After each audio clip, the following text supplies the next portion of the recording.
یہ صرف زمین کے لیے جاعل فی الارض خلیفہ، یہ صرف زمین پر خلیفہ ہے اور وہ تمام عالمین کے لیے رحمت ہے، یعنی جہاں جہاں رب کی ربوبیت ہے وہاں وہاں محمد رسول اللہ کی رسالت ہے۔ سبحان اللہ سبحان اللہ سبحان اللہ۔ صفوت آدم اور صفوت محمدی میں کتنا فرق، وہ بھی چنے ہوئے یہ بھی چنے ہوئے ہیں، لیکن فرق کتنا۔ آدم علیہ السلام کی عزت یہ، اگر توجہ ہے، آدم علیہ السلام کی عزت یہ کہ ان کو فرشتوں کو سجدہ کرایا، مسجود ملائکہ بنا، سب فرشتوں نے سجدہ کیا، جتنے شریف تھے سب جھک گئے۔ اللہ نے کہا اسجدوا لآدم، آدم کو سجدہ، سارے شریف جھک گئے۔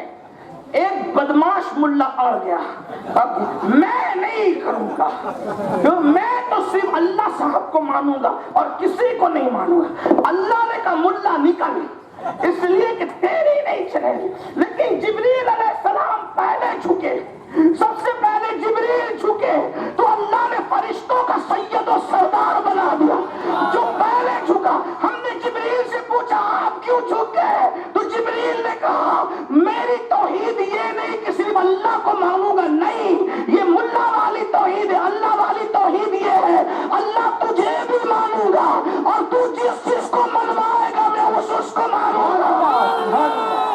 اللہ کو یہی توحید پسند ہے، اللہ کو یہی کہ بھئی اللہ کو صرف نہیں ماننا، اللہ جس کو منوائے گا۔ اور پھر جبریل کیا کہے، آج آدم کے سامنے جھکا رہا ہے، زمین پہ سر رکھ دیا، کل جب کہے گا محمد کے تلوے پہ سر رکھ دے تو وہاں بھی رکھ دو، مجھے اپنے سر کا کیا، سر تو نے بنایا ہے، جہاں جہاں جھکانے کا حکم دے گا وہاں وہاں جھکا دیا ہے۔ یعنی میں اللہ کی بھی مانوں گا اور اللہ کو بھی مانوں گا اور اللہ کی بھی مانوں گا۔ یہ لوگ ہوتے ہیں اللہ والے، اور جو کہتے ہیں میں صرف اللہ کو مانوں گا اللہ کی نہیں مانوں گا، تو پھر قرآن اس کے بارے میں کیا کہتا ہے، وَاسْتَكْبَرَ وَكَانَ مِنَ الْكَافِرِينَ۔ بات سن جاتی، میرا عنوان وہ نہیں کیونکہ آج میلاد کا ٹوپی ہے، میلاد مصطفیٰ عنوان ہے، توجہ فرمائیں۔ تو سب جھک گئے سجدے میں، ایک نے نہیں جھکا، وہ نکالا گیا، اِنَّكَ رَجِيمٌ، تو دھتکارا ہوا ہے، نکل جائے۔ اتنے سجدے کام نہ آئے، کس وجہ سے، نبی کی تعظیم کے لیے نہیں جھکا۔ دیکھ رہے اللہ کے لیے کروڑوں بار جھکا، ایک بار نبی کے نام پہ نہیں جھکا، دیکھا کیا بنا، شیطان۔ اللہ پہلے دن کیا بتا رہا ہے، اللہ والی توحید یہ ہے کہ میں جہاں جہاں جھکا دوں وہاں وہاں جھکا، بس جہاں کھڑا کر دوں کھڑے ہو جاؤ، جہاں جھکا دوں جھک جاؤ۔ اب کہاں کہاں جھکا رہے، امتحان کتنا لیتا ہے، کہتا ہے وَاتَّخِذُوا مِن مَّقَامِ إِبْرَاهِيمَ مُصَلًّى، جہاں ابراہیم کے قدم ہے وہاں سر جھکاؤ، اس کو مصلی بنا۔ حالانکہ سجدہ قدم ابراہیم کو نہیں ہے، لیکن پیشانی مقام ابراہیم پر ضرور لگ رہی ہے نا۔ بہرحال یہ بھی عنوان الگ ہے، مقام ابراہیم کیوں بنا یہ بھی عنوان الگ ہے، پتھر پہ نقش کیوں بنے وہ بھی الگ ہے، بہرحال بات ہی الگ ہے۔ بات کیا کر رہا تھا، ورنہ عنوان سے میں دور چلا جاؤں گا، کہ صفوت آدم کی طرح صفوت محمدیہ نہیں، اس سے بڑھ کر ہے۔ جو رسول اللہ کے پاس ہے وہ حضرت آدم کے پاس نہیں، اور جو حضرت آدم کے پاس ہے اس سے بڑھ کر ہمارے نبی کے پاس ہے۔ بات سمجھ آتی ہے، اسی لیے ہم کہتے ہیں سب سے اولا وہ اعلیٰ بولنا پڑے گا، آج پہ بولو گے تو کب بولو گے، سب سے اولا وہ اعلیٰ، سب سے بالا وہ اعلیٰ، سب سے مولا کا پیارا، دونوں عالم کا دولہا، خلق سے اولیاء، اولیاء سے رسول، اور رسولوں سے آنا، بجھ گئی جس کے آگے سبھی مشعلیں، شمع وہ لے کر آیا جس کے ٹکڑے کیے ہیں کمر کے وہ ہے نور وحدت کا ٹکڑا، جس کی دو بوند ہے کوثر و سلسبیل ہے وہ رحمت کا دریا، جس نے ٹکڑے کیے ہیں کمر کے وہ ہے نور وحدت کا ٹکڑا ہمارا نبی، حسن کھاتا ہے جس کے نمک کی قسم وہ ملی ہے دلارا ہمارا نبی، کون دیتا ہے دینے کو منہ چاہیے دینے والا ہے سچا ہمارا نبی، ہمارا نبی پھر ہمارا نبی۔ آدم علیہ السلام کو سجدہ کر، آدم علیہ السلام کے لیے سجدہ کروایا فرشتوں سے، فرشتوں نے سجدہ کیا آدم، لیکن یہ شان ہے بہت بڑی، سب فرشتے جھک گئے، لیکن ایک خاص بات، پہلے فرشتے سجدے میں نہیں تھے، پھر سجدے میں گئے، پھر اٹھ گئے، پتہ چلتی ہے بات سمجھ آتی ہے، یعنی فرشتوں کا سجدہ ہمیشہ سے اس کی اولاد کہلانے سے بہتر ہے کہ تو محمد الرسول اللہ کا عاشق کہلائے۔ جہاں فرشتوں کی پرواز جواب دے جاتی ہے، اس سے آگے عاشق کی پرواز نظر آتی ہے۔ یہ تو اپنا اپنا ہے حوصلہ، یہ تو اپنی اپنی اڑان ہے۔ کوئی تھک کے رہ گیا بام تک، کوئی کہکشاں سے گزر گیا۔ دیوان گانے عشق محمد کو دیکھ کر گھبرا گئی یہ گردش دورہ، کبھی کبھی گردن میں ہاتھ ڈالے ہیں ماہ و نجوم نے، گزرا ہے ان حدوں سے مسلمان کبھی کبھی۔ اللہ اکبر۔ اے مصطفیٰ جان رحمت کے غلاموں، آج میلاد کی رات اپنے دل پہ یہ بات نقش کر لو کہ تم رسول اللہ کے غلام ہو، تم رسول اللہ کے امتی ہو۔ اس سے بڑا کوئی اعزاز نہیں ہے، اس سے بڑا کوئی شرف نہیں ہے، اس سے بڑی کوئی فخر کی بات نہیں ہے، اس سے بڑی ہمارے لیے کوئی بات نہیں ہے اعزاز کی کہ ہم حضور کے امتی ہیں اور ان سے ہمارا رشتہ ہے۔ لیکن کبھی محسوس کیا جشن میلاد منانے والوں، کبھی محسوس کیا کہ اللہ کے رسول کیوں تشریف لائے تھے؟ تو قرآن ان کے آنے کا مقصد بیان کرتا ہے۔ ارسل رسولہ بالہدی ودین الحق لیظہرہ علی الدین کلہ۔ یہ رسول دین حق لے کر آئے، اسلام لے کر آئے، اللہ کا دین لے کر آئے۔ کون سا دین؟ وہ دین جس کے بارے میں قرآن کہتا ہے ان الدین عند اللہ الاسلام، اللہ کے نزدیک دین صرف اسلام ہے۔ وہ دین جس کی تکمیل ہو گئی محمد الرسول اللہ کی ذات پر۔ قرآن کہتا ہے الیوم اکملت لکم دینکم واتممت علیکم نعمتی ورضیت لکم الاسلام دینا، کہ ہم نے تمہارے لیے تمہارا دین مکمل کیا اور فرمایا کہ اسلام جیسی نعمت دے کر ہم تم سے راضی ہو گئے۔ اللہ راضی ہو گیا یہ دین دے کر، دین سے بڑی کوئی نعمت نہیں۔ اللہ کے رسول دین لے کر آئے تھے اور وہ ہمیں دین، ہمارے درمیان دین کا غلبہ چاہتے تھے، دین کا غلبہ، اور غلبہ دین کے لیے انہوں نے محنتیں کی۔ کتنی محنت کی! یہ مالیگاؤں میں چھوٹے چھوٹے دیہات میں رسول اللہ کے ظاہری دور میں پتہ نہیں مالیگاؤں جیسا شہر رہا بھی ہوگا یا نہیں، آس پاس کے چھوٹے چھوٹے دیہات رہیں گے بھی ہوں گے یا نہیں، لیکن یہاں تک اذانیں پہنچانے کے لیے، یہاں تک قرآن پہنچانے کے لیے، یہاں تک دین پہنچانے کے لیے، یہاں تک اسلام پہنچانے کے لیے سب سے پہلی محنت ہے کسی کی تو اللہ کے رسول کی محنت ہے۔ ہم حضور کی محنتیں بھول گئے، ہم تو صرف معجزات یاد ہے، جو معجزات حق ہے یاد رکھنا چاہیے، لیکن ہم حضور کی محنت بھول گئے۔ ایک اشارہ دیتا ہوں حضور نے کتنی محنت کی ہے ہمارے پاس اسلام اور دین پہنچانے کے لیے۔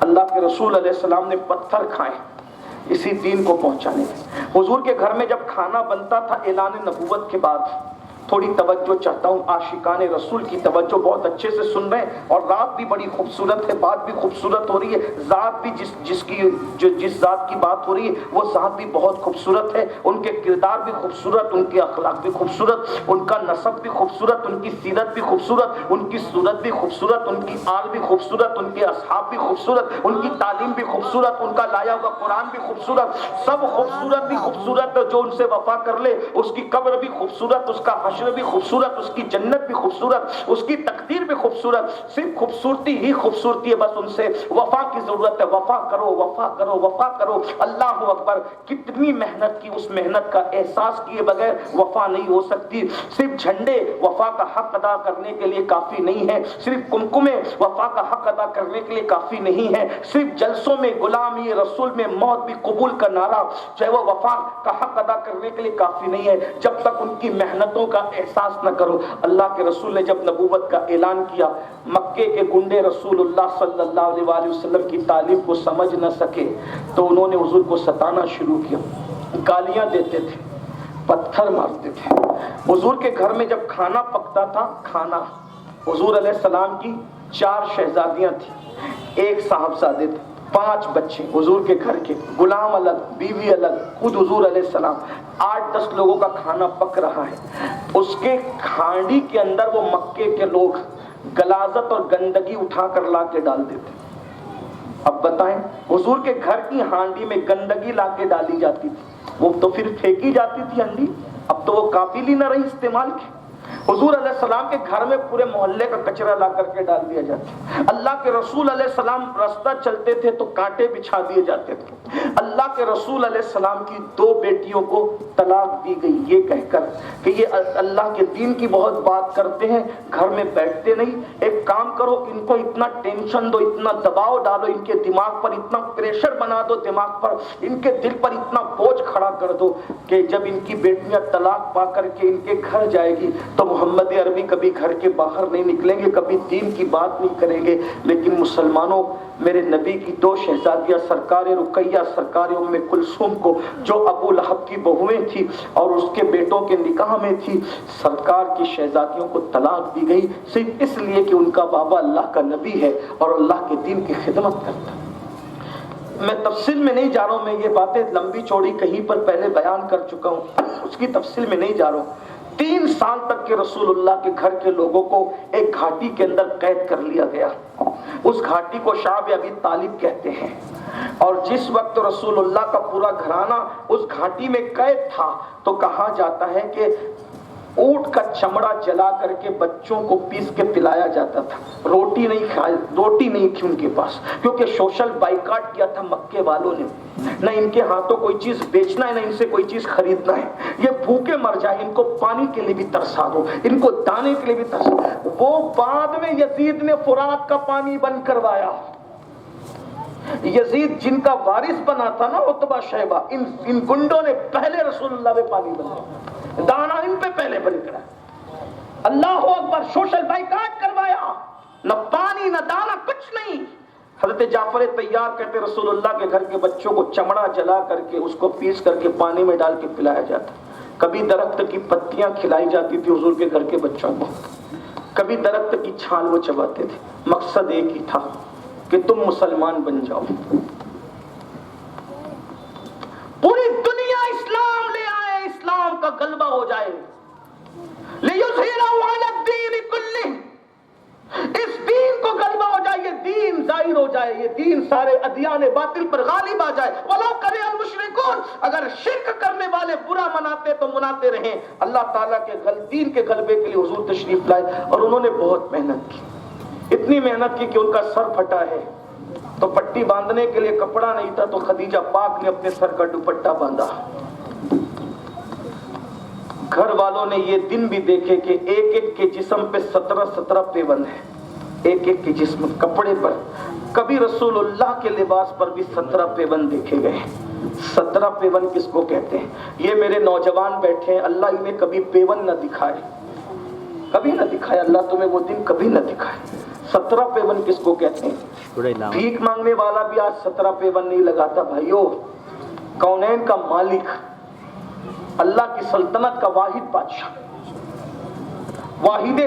واحد و قہار خدا کا محبوب واحد, یکتا محبوب, سب سے بڑا محبوب, محبوب اعظم, اللہ کا نائب اعظم محمد رسول اللہ صلی اللہ علیہ وسلم. 17 پیوند ہے جسم. اور دعوت کی راہ میں اتنی تکلیف, ام المومنین صدیقہ فرماتی ہیں کہ کبھی 1 مہینہ ہوتا کہ چولہا نہیں جلتا, اور کبھی کبھی 2 مہینے بھی ہو جاتے چولہا نہیں جلتا, اور کبھی کبھی 3را مہینہ بھی آ جاتا چولہا نہیں جلتا حضور کے گھر. صرف ایک مقصد ایک تھا, تم مسلمان بن جاؤ. اب میں ایک سوال پوچھتا ہوں میلاد النبی کی محفل میں حضور کی میلاد کی محفل میں آنے والوں سے, کیا تم مسلمان بنے ہو؟ کیا ہم مسلمان بنے؟ حضور ہمیں مسلمان بنانے آئے تھے. ایک سوال ہے میرا, کیا ہم مسلمان ہیں؟ اللہ کے رسول تو ہمیں مسلمان بنانے آئے تھے, دین لے کر آئے تھے کہ ہم دیندار بن جائیں. ہم دیندار ہیں, مسلمان ہیں؟ آئیے چیک کرتے ہیں, تلاش کرتے ہیں اپنے آپ پر, حدیث کی روشنی میں چیک کرنا کہ ہم وہ مسلمان ہیں جو رسول اللہ بنانے کے لیے آئے تھے. گوشت مچھلی اور انڈا کھانے والے تو مسلمان بن گئے ہم, جمعہ کی 2 رکعت نماز پڑھنے والے تو مسلمان بن گئے ہم. کیا ہم وہ مسلمان بنے جو اللہ کے رسول بنانے آئے تھے؟ آپ کہیں گے حضور کیسا مسلمان بنانے آئے تھے؟ آئیے پہلی بات, نمبر 1, علامہ امام مخدوم شرف الدین یحییٰ منیری ان سے کسی نے پوچھا مومن کون ہوتا ہے؟ توجہ، ایمان والا کون ہوتا ہے؟ توجہ ہے آپ کی؟ یہ علامہ شرف الدین یحییٰ منیری تھوڑا مشکل لگ رہا ہوگا مالیگاؤں والوں کو، بس ان کی شان بتا دوں ایک جملے میں. جس کی نماز جنازہ مخدوم اشرف جہانگیر سمنانی پڑھاتے ہیں. نمبر 2، جب مخدوم پاک ان کی قبروں پر چلا کرتے ہیں تو یہ قبر سے باہر آ کر ان کو سینے سے لگا کر فرماتے ہیں یہاں وقت برباد کرنے کی ضرورت نہیں ہے، میرا بھائی علاء الحق تیرا انتظار کر رہا ہے، جتنا چلوں سے ملنا تھا میں نے ایسے تجھے عطا کر دیا، یہاں سے چلا جا. یعنی مخدوم اشرف کی جو جھولی بھرے اس کو کہتے ہیں شرف الدین یحییٰ منیری. اب علامہ منیری کا قول سن لیں اور ہم چیک کریں ہم کیا ہیں. میں یہ نہیں کہہ رہا ہوں، میری بات کو کل سے کوئی غلط رنگ نہ کہ میں نے لوگوں کو کہا کہ تم مسلمان نہیں ہو. پہلی بات تو میں مفتی نہیں ہوں، میں صوفیوں کا غلام ہوں، صوفی مسلک رکھتا ہوں، تو میں تمہیں کافر کہنے نہیں آیا. یہ مفتیان کرام فیصلہ کریں گے کہ کیا ہو. میں تو صوفیوں کا غلام ہوں، میرا مشرب صوفی مشرب آدمی ہوں. ہم لوگ تو چونٹیوں کو بھی دیکھ کر چلتے ہیں کہ اپنے پیر سے چونٹی بھی نہ مر جائے. یہ ہم لوگوں کا مشرب ہے، صوفیوں کے ہم غلام ہیں. ہم تو یہ بھی سوچتے ہیں کہ کچی پیاز کھا لیں تو کسی سے بات کرنے سے پہلے بھی منہ پہ ہاتھ رکھنا پڑے گا، کہیں اس پیاز کی بدبو سے مومن کا دل دکھ گیا تو کہیں اللہ ناراض نہ ہو جائے. یہ ہم صوفیوں کے غلام لوگ ہیں. ہم لوگ تو وہ لوگ ہیں کہ کہتے ہیں بھئی کینچی ہمارے ہاتھ میں نہ دیا کرو، اس لیے کہ کینچی ایک کو دو کرتی ہے. ہمارے پاس سوئی دھاگے کی بات کیا کرو، سوئی دھاگا ایک کو دو کو ایک کرتا. ہم ایک کو دو کرنے والے لوگ نہیں بلکہ دو کو ایک کرنے والے. یہ ہمارے بابا فرید الدین گنج شکر کا فرمان ہے. لیکن یہ ساری چیزیں وہیں تک ہے جہاں تک شریعت اجازت دیتی ہے. اس کے آگے جہاں شریعت اشداء علی الکفار کی بات کرتی ہے تو وہاں ہم ہی ہم ہیں، وہ ایک الگ مسئلہ ہے. لیکن توجہ فرمائیں، اب ذرا غور سے سننا بات کو. کیا علامہ منیری سے کسی نے پوچھا مومن کی صفت کیا، مومن کسے کہتے، کون ہے ایمان والا کون؟ ایمان کہاں رہتا ہے؟ دل میں. آپ کی توجہ میری طرف شاید نہیں ہے کیونکہ میں ملفوظات پڑھنے لگا ہوں مخدوم صاحب کے، علامہ منیری کے. توجہ ہے نا آپ کی میری طرف؟ بہت خاص بات. حضور کی آمد کا مقصد، حضور ہمیں مومن بنانے آئے تھے، مسلمان بنانے آئے تھے. علامہ منیری سے کسی نے پوچھا مومن کون ہے؟ ایمان کہاں ہوتا ہے بھائی؟ دل میں ہوتا ہے. چیک کر سکتے ہو میرے پاس ہے کہ نہیں، ان کے پاس ہے کہ نہیں، ان کے پاس ہے، چیک کر سکتے ہو؟ بولو بھائی چیک کر سکتے ہو؟ تو دل کے اندر ہے تو کیسے معلوم کرے مومن کون ہوتا ہے؟ اب سنیے مومن کون ہوتا ہے، چیک کرو اپنے آپ کو. تھرمامیٹر دیا علامہ منیری نے، مخدوم بہار نے فرمایا مومن وہ ہوتا ہے جس کو اللہ اپنی صفت ستاری سے حصہ عطا کرتا ہے. یعنی جو اللہ کی صفت ستاری کا مظہر بن جاتا ہے وہی ایمان والا ہوتا ہے. اب صفت ستاری کا مسئلہ کیا ہے؟ یعنی جیسے اللہ لوگوں کے عیبوں پہ پردے ڈالتا ہے، جب تک کہ اسی طرح اللہ کی سنت پر عمل کرتے ہوئے لوگوں کے پردوں عیبوں پر جب تک تم پردے نہیں ڈالتے اس وقت تک کہ تم کامل مومن نہیں ہو سکتے. بتاؤ یہ ہے اپنے اندر؟ یہاں تو عیبوں میں پردے ڈالنا تو کیا ہو رہا ہے، وہ ایک متعینہ پیریڈ کے لیے ہو رہا ہے، ایک لمیٹڈ وقت کے لیے ہو رہا ہے. آدم کو سجدہ اور رسول اللہ پہ درود مضارع کے صیغے کے ساتھ، ان اللہ و ملائکتہ یصلون علی النبی، کہ اللہ اور اس کے فرشتے درود بھیجتے ہیں اس نبی پر.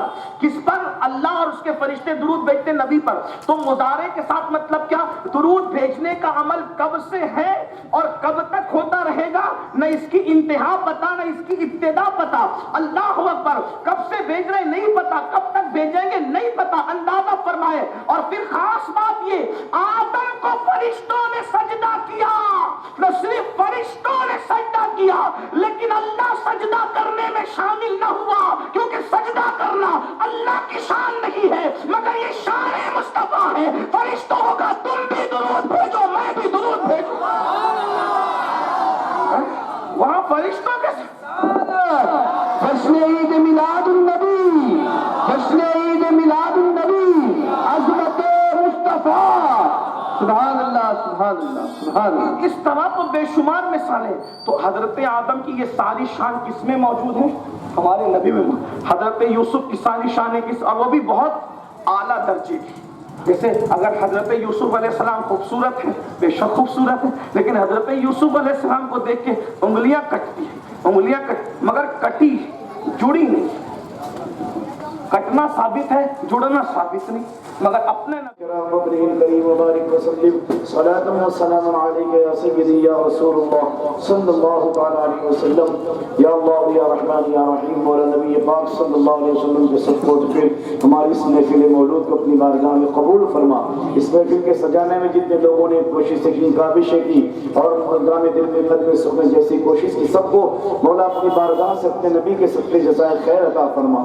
ہم سب کو ہم نے حضور نگراں سنت دعوت اسلامی نے آج جو سچے مسلمان ہونے کی نشانیاں بتائی ہے، ہم سب کو اس پر عمل کرنے کی توفیق عطا فرما. مولا تمام بیماروں کو شفاء کاملہ و عاجلہ عطا فرما.